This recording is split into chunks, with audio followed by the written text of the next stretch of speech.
ሰላም ጤና ይስጥልን እንደምን አላችሁ ተመልካቾቻችን። ቅዳሜ ጧት ፋና 90 አሁን ደግሞ ጥቂት ደቂቃዎችን ወስደን ከእንግዳ ጋር ቆይታ እናደርጋለን። ከእንጦጦ ቀጨኔ ድረስ የሚዘልቀው የወንዝ ዳርቻ ልማት ውስጥ ከተካተቱ በርከት ካሉ ሴግመንቶች መካከል አንደኛው በኮንሶ ተወላጆች የተሰራው የአፈርና ውሃ ጥበቃ ስራ ይገኝበታል። ይህንኑ መነሻ እናደርግና ዛሬ ከእንግዶቻችን ጋር ቆይታን እናደርጋለን። እንግዶቻችን የዚሁ ታሪክ ተጋሪ ናቸው። ከነሱ ጋር የምናደርገውን ቆይታ እናንተ ተመልካቾቻችንም ተከታተሉን ዘንድ አስቀድመን እንጋብዛለን። በያላችሁበት መልካም ጊዜ ይሆንላችሁ። ስለተገናኘን በጣም ደስ ብሎኛል። እንኳን ደህና መጣችሁ። እንኳን ደህና መጣችሁ። ስለዚህ ከትውውቅን ጀምር ለኔም ለተመልካቾቻችንም እንተዋወቅ። ስሜ አምሳሉ ወዳ ይባላል። የመጣሁትም ከኮንሶ ነው። እሺ እርሶስ? ስሜ ያበና ያተሳ ይባላል። ያው የመጣሁት ከኮንሶ ነው። ስለዚህ ከመጣችሁ ስንት ጊዜ ሆናችሁ ማለት ነው? 2 አመት ሆነ? ልሞስት አሁን ከመጣን 2 አመት ሊሆን ነው የሚቀር። ወራት ነው የሚቀረው ከ2 ወር። 2 አመት። አዲስ አበባ እንዴት ተቀበለቻችሁ? አዲስ አበባ በጣም ምቹ፣ ሰውም አየሩም ሰውም ቀና ብሎ ሰውን የማያይ አክባሪ። ይሄ በጣም ነው። ብዙ አካባቢ ዞር ያለው ግን የአዲስ አበባን ህዝብ በተለይ በጣም ነው ማደንቀው እና አየሩም ቀዝቀዝ ሲልም በጣም ተመችቶናል። ከኮንሶ ጋር በጣም ብዙ ልዩነት አለው አይደል? የአቀማመጡ ከዛ ደግሞ የአየር ሁኔታውን በራሱ አይደለ? ኮንሶ ሞቃት ይመስለኛል። ኮንሶ ይሞቃል፣ ኦልሞስት ወደ ቆላነት ያደላል። ግን ያው አዳፕት ያደርጋን ነው አየሩን እዚህ ተላመድ ነው። ከዚህ በኋላ ብዙም ተጽዕኖ እያሳደረብን አይደለም። በጣም የተመቸናል። ምን ከበዳችሁ አዲስ አበባ ስትመጡ? ምን የሚከብድ ነገር ነበረው? አዲስ አበባ ስንመጣ ያው መንገድ ያኔኛ 2017 ጥቅምት ላይ ነው እኔ መጀመሪያ ዙር ነው የመጣሁት።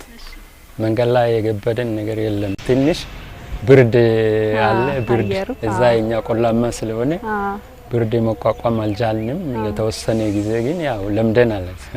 በሂደት ይለመዳል። አዎ ለምደናል። መጀመሪያ ይህ ፕሮጀክት ስራ ሲጀምር በዚህ ውስጥ ከሚካተቱ ነገሮች መካከል አንደኛው የአፈርና ውሃ ጥበቃ ስራ እንደሆነ ከታሰበ በኋላ እንግዲህ ጥሪ ነው የቀረበላችሁ ለእናንተ። በተለይም ደግሞ ኮንሶ አካባቢ በእርከን ስራዎች ይታወቃል። ከዛ በተጨማሪ ደግሞ ዓለምም ጭምር እውቅና የሰጠው ትልቅ ስራ ነው። ጥሪው የቀረበው መቼ ነበረ? ጥሪውን ስትሰሙ የተሰማችሁ ስሜት ምን ይመስል ነበረ? አው ጥሪው የመጣው አምና 2017 ወደ ጥቅምት ወር አካባቢ ነው። ልክ እኛ አርሶ አደሮች ይዛቸው አዲስ አበባ ላይ ለእርከን ስራ ትፈልጋላችሁ ሲባል ጊዜ በጣም ነው ደስ ብለን እንኳንስ እዛ ደርሰን ይሄን ስራ እዚህ ነው ከዚህ ስራ ጋር የቆየ ነው። ግን አዲስ አበባ ላይ እውነትም እዛ ቦታ ደርሰን እንሰራለን ወይ የሚል ጉጉት ነው እኛ ውስጥ የተፈጠረው እና ሲንመጣ ያው በደስታ ነው እዚህ ድረስ የመጣ ነው። ስንመጣ እንግዲህ በጉጉት ነው። ከዚህ በፊት 2016 እንጦጦ ፕሮጀክት የሰሩ አሉ።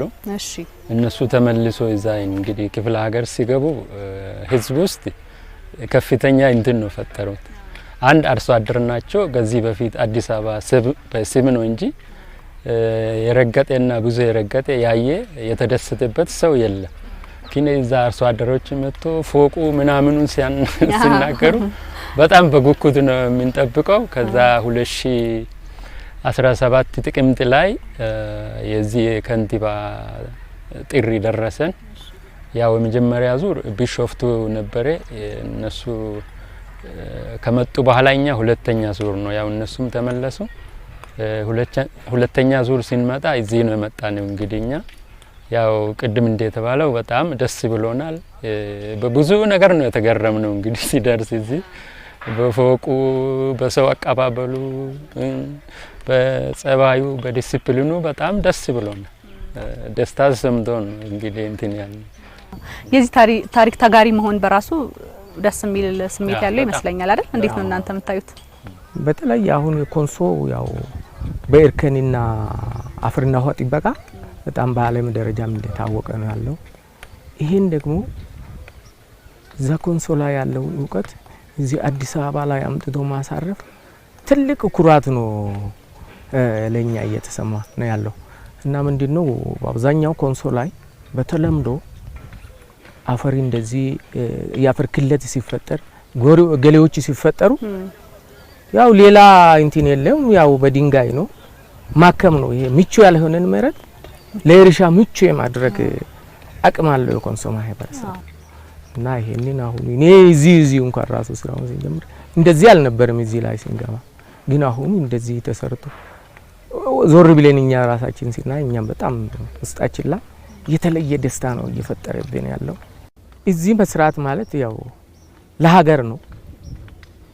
እውቀትን ደግሞ በገጠሩ ላይ ያለውን እውቀት ደግሞ ለሀገር ማካፈል፣ ለሀገር እንደማሳወቅ፣ ለሀገር እውቀቱን እንደመሸጥ በጣም ትልቅ ነገር ነው ውስጣችን ላይ እየፈጠረ ያለው።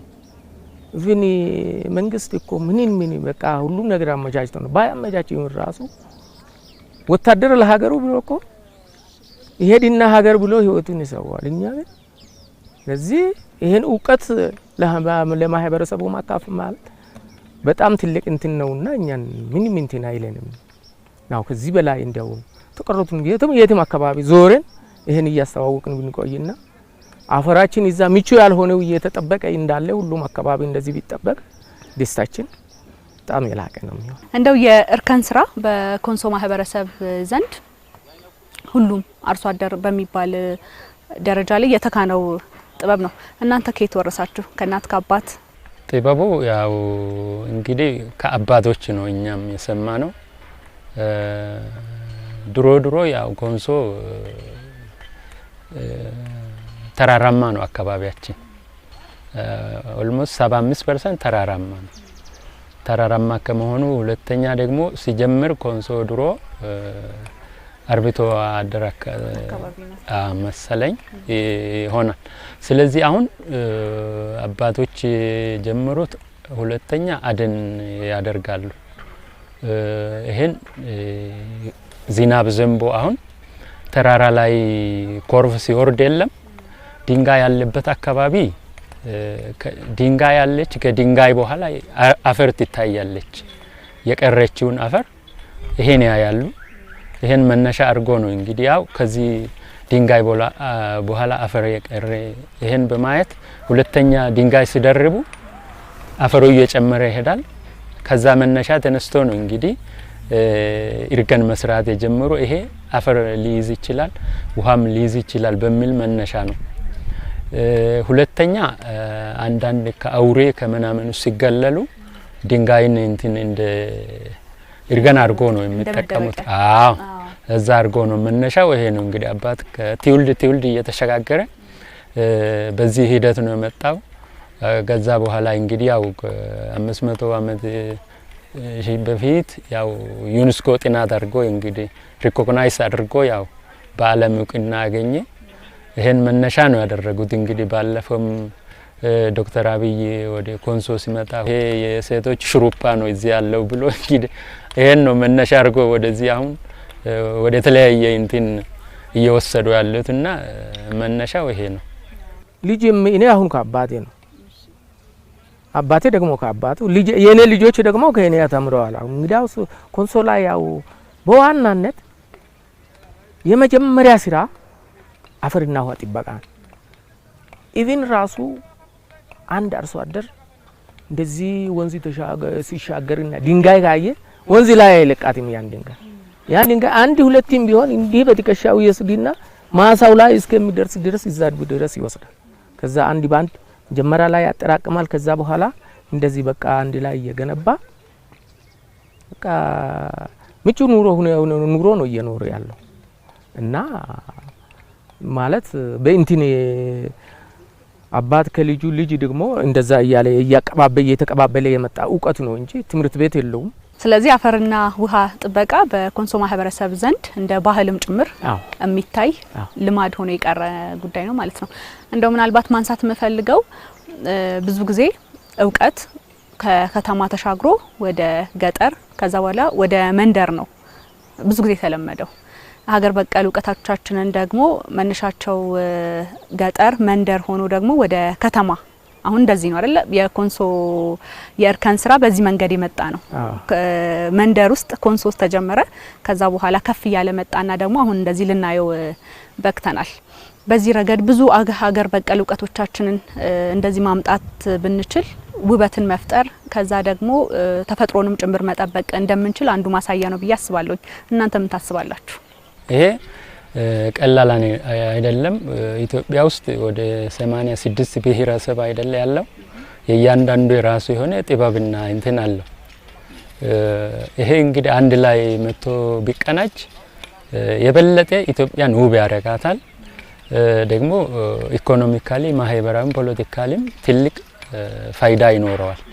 ስለዚህ የ86ቱ ብሔር ቢኖር በጣም የበለጠ ውጤታማ ትሆናለች ኢትዮጵያ የሚል ነገር ነው ያለው። እርሶስ? አዎ እኔ በተለይ ሁሉም በቃ አለ አይደል አሁን እዚህ ጋር ተሰርቷል። ሰው ያያል። ማየት ብቻ ሳይሆን አይቶ ካየ በኋላ ደግሞ መሞከር መቻል አለ። አሁን እዚህ እኛ ጋር የመጡ እንትን ያሉ ወጣቶች አሉ። እነዛን አሁን የኛ የምንፈልገው ዝም ብለን እዚህ ጋር ብቻ ሰርተን እንትን ማለት ሳይሆን የተወሰኑ ወጣቶችን ማግኘት በየትኛው አጋጣሚ አግኝተን ብናስተምር እዚህ ላይ ብቻ ሳይሆን ደግሞ ከዚህ እዚህ አዲስ አበባ ላይ ያለው ከክልል ራሱ ይሄ እንትኑ ባልተደረሰባቸው አካባቢዎች እዛ ድረስ ሄዶ ቢሰራ ይሄ ቴክኖሎጂ በተለይ ከዚህ ከእንትን ጋር አገሪቷ ከተያያዘችው የአረንጓዴ ልማት አሻራ ነው ከኛው በጣም ከፍተኛ ቫሉ አለ። መጀመሪያ ላይ መሬቱን መያዝ አለ። መሬቱ ከተያዘ በኋላ እዛ ላይ የፈለከውን ማኖር ትችላለህ፣ ውጤታማ ይሆናል። ስለዚህ ሰፋ ቢልና ልምዱ ኦልሞስት አሁን ብቅ ብሎ መውጣት ጀምሯል። ከዚህ በኋላ አድማሱን እንደዚህ እያሰፋ ስለሚሄድ ከተወሰኑ አንድ 3-4 አመት በኋላ አገሪቷ ላይ ያለው እዚህ የአፈርና ውሃ ጥበቃ እንትኑ ይሰፋል ብዬ ገምታለሁ። እንደው በኢኮኖሚ ተጠቃሚነት ረገድስ እናንተ ኦልሞስት አሁን 2 አመት እየሆናችሁ ነው እዚህ ከመጣችሁ ጊዜ ጀምሮ በዚሁ የእርከን ስራ ላይ ነው ያላችሁትና ከዛ በኋላ የተለወጡ ነገሮች አሉ? አብዛኛ ይዘን መጣ ነው አርሶ አደሮች ነው። እዚህ ከመጣን በኋላ እዛ ያለው ላይቭሊሁድና ከዚህ ስራ ውስጥ ከገባን በኋላ ያለው ለውጥ ቀላል አይደለም። አብዛኛው ኢዳ ያለበት ኢዳ ገፍሎ የጨረሰበት አለ። ልጆችን ያስመረቀበት አለ። ቤት ውስጥ ፍየል በግ የሌለው በግ ገዝቶ ቤት ውስጥ ቤት ሰርቶ የተለወጠበት አለ። ስለዚህ ኢኮኖሚካልና ሞራልም ራሱ ከፍተኛ እንትን ኢዳችን የተቀነሰበት እንትን ነው። ቀላል አይደለም። ኢኮኖሚካሊ ጥቅም ያገኘንበት ኢኮኖሚካሊ በጣም ነው የጠቀመን። ምንድነው ሰው እዚህ ይሰራል ቋጥሮ አሁን ፉክክር ነው። አሁን እዚህ የመጣው ሰው እየተፎካከረ ምን ያክል አጠራቀምኩ ነው ሰው ሆኖ የብለው እያለ ያለ ምን ያክል አጠራቀምኩ ምን ሰራሁ እንዲያውም እርስ በርስ እኮ ይገማገማል። እሁድ በቃ እንዴት ነው አንተ ምን ሰራ ምን ስለመስራት አሰብክ ብለው ሰው እየተጠያየቀ ነው። አሁን ከተማን መስራት ትልቅ ነገር ነው። ነገ ሰዎች ሲመጡ ያው ስራ ነው አይደል? የሰው ልጅ ያልፋል። ከዛ በኋላ የሚኖረው በእጁ የሚሰራው ያስቀመጠው ስራ ነው ለትውልድ የሚተላለፈውና በዚህ መልኩ ውስጥ ማለፍ በራሱ ደስ የሚል ስሜት ያለው ይመስለኛል። እናንተ ጋር ያለው ስሜት ምን ይመስላል? ስሜቱ ያው ከፍተኛ ነው። ለኛም መግለጽ አንችልም። እንግዲህ ያው ይሄን ሁሉ ሰርተን እንግዲህ ሰው ያልቃል እንጂ ስራ ያልቅም። ስራ ስለማያልቅ የአፈርና ውሃ ጥበቃ እስከ ላይ እንጦጦ እንዞራለን። ጊዜ ስናገኝ ውስጥ ለውስጥ ጊዜ ያለው ተራራ ቀላል አይደለም። ለአዲስ አበባ ከተማ ከዛ የሚወርድ ኮርፍ ቀላል አይደለም። ስለዚህ ይሄ የአፍሪካ ከተማ መዲና ውስጥ እንደዚህ ኮርፍ በየአመት እየወረደ መሄዱ የለበትም። እንደ አፈርና ጥበቃ እኛ ይሰመናል። እንግዲህ ይሄ ተራራ መጄ ነው እንደዚህ ሁሉ ተይዞ ውሃው ተንደንድሮ ሜዳ ለሜዳ ወደ ከተማ ገሚገባ ውስጥ ለውስጥ ወደ ከተማ ቢገባ ይሻላል። በምንጭ መልክ ንጹህ ውሃም ይሆናል። አሁንም አንዳንዴ እኔ ዞራለሁ ሲዘንብ ኮርፉ ጋር እንትን የሚወርድበት የለም ሄዳለሁ። ምን አይነት ውሃ ነው እየወረደ ያለው? የኛ ስራ ውጤታማ እየሆነ ነው የሚል ነገር ግምገማ በራሴ ይዞራለሁ። ስለዚህ አሁንም ቢሆን ገና ነው። ይሄ ተራራ መዳን አለበት። ከተማው ውብ መሆን አለበት። ቆሻሻ ከተማ ውስጥ መኖር የለበትም። ንጹህ ውሃ መውረድ አለበት። በዛን ሰዓት ነው አሁን ተሰርቷል የሚባለው እንጂ አሁን በእንጥልጥሉ ግን ባለችው በዚህ ቢሄድ ያው ደስ ይላል። ስለዚህ በደንብ ይሄን ሀገር በቀል እውቀትን በደንብ መጠቀም አለብንም የሚለው ሀሳብንም ነው በደንብ ጠቅለል አድርገው ያነሱልኝ።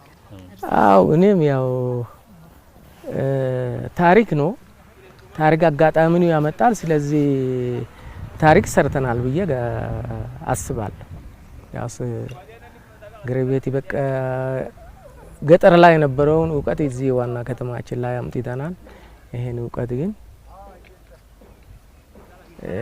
የኢትዮጵያ ሕዝብ ከዚህ የሚማረው ነገር ይኖራል።